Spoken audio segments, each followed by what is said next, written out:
8 de septiembre, mes de la Biblia, octava catequesis. Hoy trataremos los dos últimos títulos que trae el Catecismo en este pequeño tratadito sobre la Sagrada Escritura. El primero se llama La unidad del Antiguo y del Nuevo Testamento, para finalizar con la Sagrada Escritura en la vida de la Iglesia. En el punto 128, el Catecismo hace una afirmación importantísima. La Iglesia, ya en tiempos apostólicos y después constantemente en su tradición, esclareció la unidad del plan divino en los dos testamentos gracias a la tipología. Ya habíamos hablado de esta herejía que había ocurrido en los primeros siglos de la Iglesia, llamada marcionismo, según la cual su creador o el iniciador llamado Marción negaba la validez del Antiguo Testamento. Decía que el Antiguo Testamento procedía de un Dios malo, un Dios diferente al Dios que nos ha revelado Jesús. La Iglesia, en cambio, defendió siempre la unidad y el valor del Antiguo Testamento, la unidad de ambos testamentos y el valor del Antiguo. ¿Y de qué modo? A través de la tipología. Aprendete esta palabra porque es muy importante. Te va a permitir descubrir riquezas en la Sagrada Escritura que tal vez nunca antes habías pensado. Esta tipología reconoce en las obras de Dios en la antigua alianza prefiguraciones de lo que Dios realizó en la plenitud de los tiempos en la persona de su Hijo encarnado. Afirmamos en las anteriores catequesis que el Antiguo Testamento tiene un valor en sí mismo, pero su valor supremo, el sentido más pleno que le podemos encontrar, es hablándonos ya de Jesús, anticipando algo de Jesucristo. Por eso, para entender a Jesús plenamente, es necesario conocer también el Antiguo Testamento. Dice el punto 129, los cristianos leen el Antiguo Testamento a la luz de Cristo muerto y resucitado.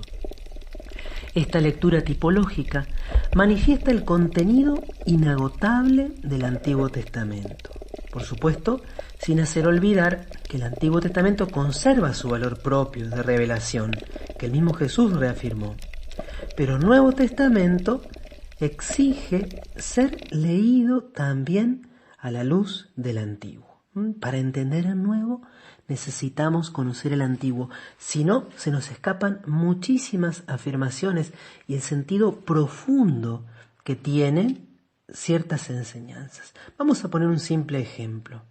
Cuando nosotros leemos las bodas de Caná, nos puede llamar la atención que Jesús, en lugar de llamar a María María, o de decirle madre o mamá, la llama mujer. Y también cuando Jesús está en la cruz, ¿cómo la llama? Mujer. ¿Será casual eso? ¿Será simplemente algo fortuito? No. Tenemos que comprender esas dos palabras de Jesús a la luz del texto de Génesis capítulo 3, donde Dios hace una gran promesa, donde le dice a la serpiente, pongo enemistad entre ti y la mujer. Esto, por supuesto, terminará de develarse cuando en el libro del Apocalipsis aparezca nuevamente la mujer enfrentada al dragón. Por supuesto, tenemos otras referencias mucho más claras, tal vez, cuando San Juan le dice a los discípulos, he ahí el Cordero de Dios. Si nosotros nunca hemos leído el Antiguo Testamento o lo conocemos muy poco, la palabra Cordero no nos significará nada. Es como que nos preguntamos, bueno, ¿pero qué quiere decir? ¿Por qué lo llama con un nombre de animal? Pero si conocemos el Antiguo Testamento, vamos a ver tantas referencias al Cordero y especialmente la gran referencia que es la alusión a la Pascua, a estos capítulos de Éxodo 12 y también al capítulo de Éxodo 24, sin olvidarnos los cánticos del siervo de Yahvé. Entonces, para comprender el Nuevo Testamento, tenemos que leerlo a la luz del Antiguo. Para entender el Antiguo, tenemos que leerlo a la luz de Cristo muerto y resucitado. Hay un viejo adagio que dice en latín, novum invetere latet et in novo vetus patet. El Nuevo Testamento está escondido en el Antiguo se hace manifiesto en el nuevo. La tipología significa un dinamismo que se orienta al cumplimiento del plan divino, cuando Dios sea todo en todos.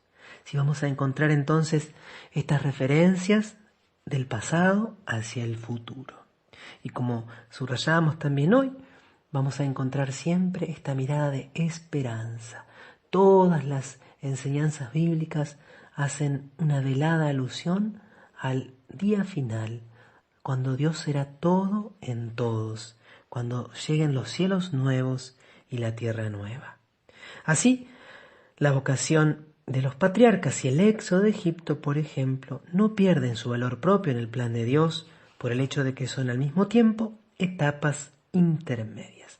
Esto quiere decir entonces que todo fue real, que no estamos pensando simplemente en fábulas ingeniosamente inventadas para hablarnos en definitiva únicamente de Jesús. No, son acontecimientos salvíficos reales.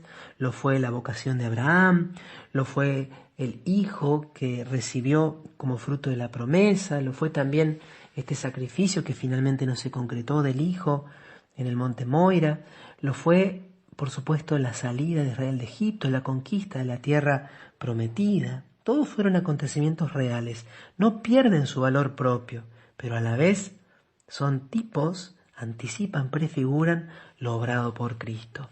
¿Cómo no pensar, por ejemplo, en la conquista de la tierra prometida, que a la vez es fruto del amor de Dios que libera la tierra de la presencia de los pueblos extranjeros, pero a la vez el pueblo que tiene que combatir, que tiene que pelear?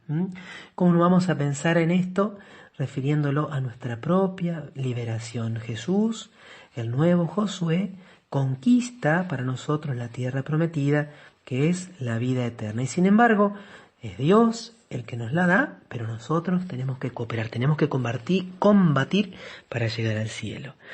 Entonces, hay una unidad profunda entre el Antiguo y el Nuevo Testamento que se descubre especialmente a través de la tipología, desde los tiempos apostólicos y durante toda la tradición. Los grandes expertos de esto son los padres de la Iglesia, cuyas obras es tan importante que nosotros los cristianos podamos conocer cada vez más y que hoy gracias a Internet son fácilmente accesibles. Cerramos con el último título, la Sagrada Escritura en la vida de la Iglesia. Es tan grande el poder y la fuerza de la palabra de Dios que constituye sustento y vigor para la Iglesia, firmeza de fe para sus hijos, alimento del alma, fuente límpida y perenne de vida espiritual.